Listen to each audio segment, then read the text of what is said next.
Прибывшая 6 августа в Боснию для дальнейшего перелета в одну из стран Евросоюза, Рена Ярмемет и ее 4-летняя дочь Асма были выдворены в Турцию.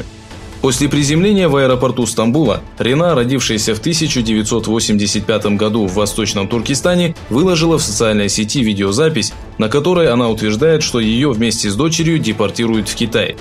Вскоре после допроса в аэропорту Стамбула Рену Ярмемет, находящуюся на 6-м месяце беременности, освободили.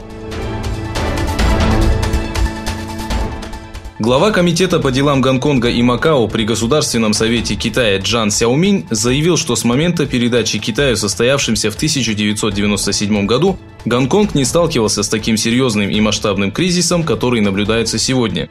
На собрании, посвященном ситуации в Гонконге, прошедшем в городе Шэньцзянь, Чжан Сяоминь напомнил, что беспорядки в Гонконге продолжаются в течение 2 месяцев.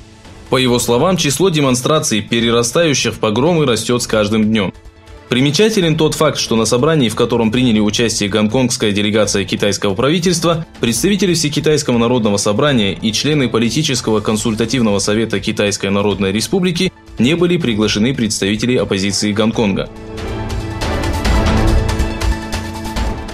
Интерпол отказался опубликовать красный бюллетень в отношении индийского проповедника Закира Найка, которое потребовало правительство Индии. В свою очередь, Закир Найк, известный своим призывом к борьбе с терроризмом и насилием, выразил свою благодарность Международной полицейской службе за отклонение запроса официального Дели. Интерпол сообщил, что причиной отказа 3-го обращения индийского правительства стало отсутствие доказательства вины Закира Найка.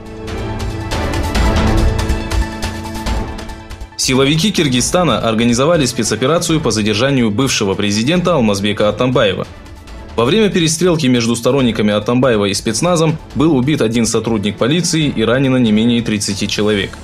Полицейские закрыли регион для автомобильного движения, отключили телефонную связь и интернет. Министерство иностранных дел США одобрило продажу Южной Корее американского вооружения на сумму $800 миллионов.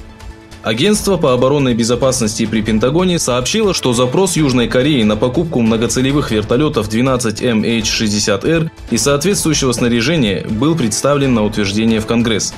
Кроме этого, была одобрена поставка 13 военных радаров, двигателей для вертолетов типа 25T-700GE, системы сканирования для поиска подводных лодок, средства связи и комплектующие.